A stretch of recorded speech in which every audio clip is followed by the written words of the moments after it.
Tingkat korupsi di Indonesia telah mencapai suatu kondisi di mana korupsi ini dianggap sangatlah meresahkan bagi keberlangsungan negara, di mana tingkat korupsi di Indonesia ini termasuk salah satu yang tertinggi di antara negara-negara di Asia Tenggara. Yang mana korupsi ini merupakan sesuatu hal yang akan berdampak buruk, yang mana salah satunya akan menyebabkan suatu rasa ketidakpercayaan bagi rakyat terhadap pemerintahan yang ada, di mana mereka percaya bahwa hak-hak yang seharusnya diberikan kepada mereka justru akan diambil oleh para orang-orang yang memanfaatkan kekuasaan mereka dan mengambil hak yang bukan milik mereka. Di mana berangkat dari masalah ini, kami selaku tim pemerintah percaya bahwa kami harus melakukan tindakan pencegahan, di mana kami harus menanamkan karakter-karakter jujur dan membiasakan mereka untuk melakukan kegiatan jujur dalam dalam generasi-generasi muda, sehingga akan terciptalah suatu kepemimpinan yang lebih jujur dan lebih baik ke depannya di pemerintahan Indonesia. Di mana korupsi di sini merupakan penyalahgunaan uang negara untuk kepentingan pribadi maupun kelompok, di mana dampaknya ini sangatlah buruk, di mana salah satunya setelah saya sebutkan sebelumnya, yakni akan menyebabkan ketidakpercayaan rakyat terhadap kepemerintahan itu sendiri. Yang mana parameter daripada perdebatan kita kali ini, kita akan membahas tentang negara kita sendiri, yakni Indonesia. Kemudian berikutnya yakni tentang seleksi penerimaan mahasiswa baru. Seleksi penerimaan mahasiswa baru merupakan suatu proses di mana para mahasiswa akan dipilih atau diseleksi untuk masuk di perguruan tinggi negeri yang telah ditetapkan, di mana pada kesempatan kali ini penerimaan mahasiswa baru ini meliputi 3 jalur, yakni SNMPTN, SBMPTN dan juga Mandiri, di mana ketiga daripada jalur ini hanya mementingkan nilai-nilai akademis dan juga tes ataupun rapot, tanpa mementingkan nilai-nilai kejujuran, yang mana menurut kami selaku tim pemerintah sangatlah penting untuk ditekankan, karena pendidikan tinggi yang akan dilalui oleh mahasiswa baru ini merupakan pendidikan akhir, sehingga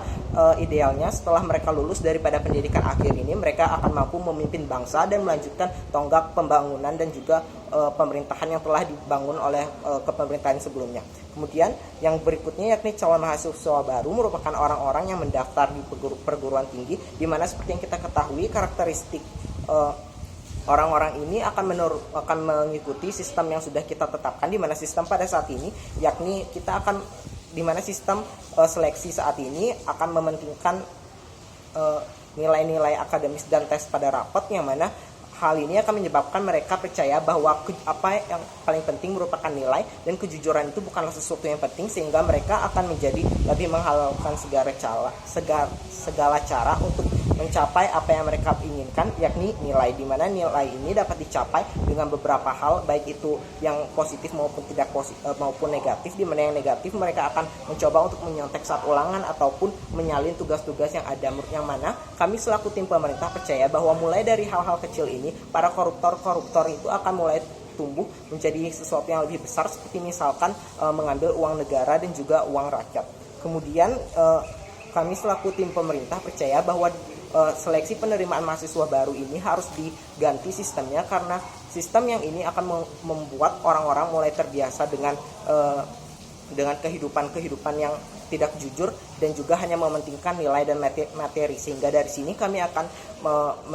melakukan regulasi baru tentang penerimaan siswa baru, di mana kami akan meregulasi mahasiswa baru itu hanya berdasarkan pada integritas sekolah dan juga indeks kejujuran siswa. Kemudian untuk integritas sekolah merupakan mutu ataupun sifat atau karakter yang menunjukkan kesatuan yang utuh daripada suatu sekolah, di mana dari sini kita akan melihat rating atau tingkat kejujuran rata-rata daripada sekolah tersebut, di mana jika misalkan sekolah tersebut mengedepankan nilai-nilai integritas, mereka akan lebih mementingkan apa yang kita sebut sebagai kejujuran, originalitas karya, kedisiplinan, tanggung jawab, budaya malu, dan juga sikap sportif, di mana ketika generasi kita yang baru sudah memiliki keseluruhan sifat-sifat yang berkarakter ini, maka mereka akan sangatlah kecil kemungkinan mereka untuk melakukan korupsi, karena sudah dibiasakan dan dengan tumbuh dan juga belajar di lingkungan yang jujur dan baik, dan sehingga kemungkinan mereka untuk melakukan korupsi ketika melakukan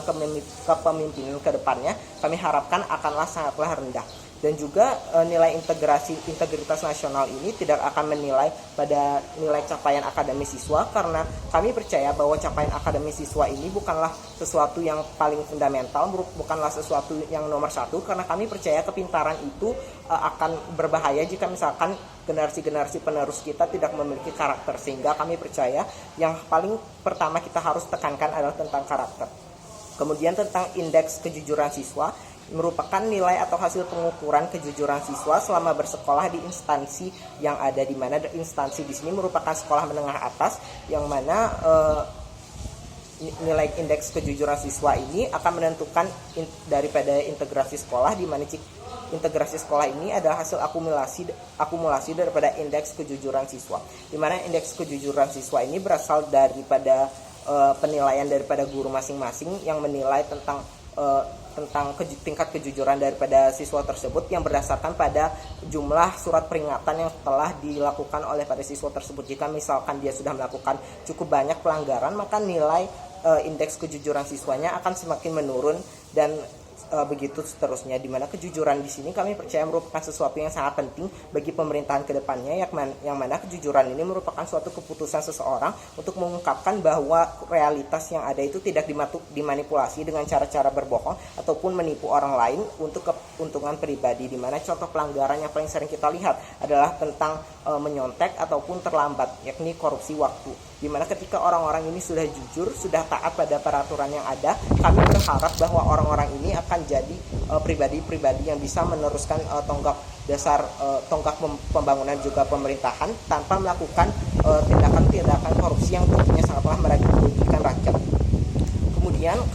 tentang mosi ini, kami percaya bahwa mosi ini akan membawa dampak yang jauh lebih baik tentang terkait dengan korupsi di Indonesia, karena jika kita bandingkan mosi ini dengan status quo saat ini, yang mana status quo saat ini hanyalah mementingkan nilai rapot dan juga tes dan juga capaian akademis, yang mana status quo saat ini akan mendorong siswa untuk menjadi pribadi yang tidak jujur, sehingga akan sangat lazim untuk menemukan siswa yang terus-terusan menyontek dan tidak memedulikan nilai-nilai kejujuran yang berusaha kita tanamkan sejak awal. Kemudian jika kita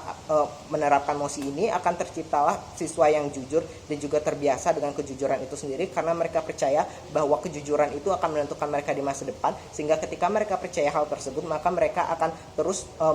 berusaha untuk mencapai kejujuran tersebut dan mulai hidup terbiasa dengan kejujuran tersebut. Sekian dari saya, terima kasih telah mendengarkan.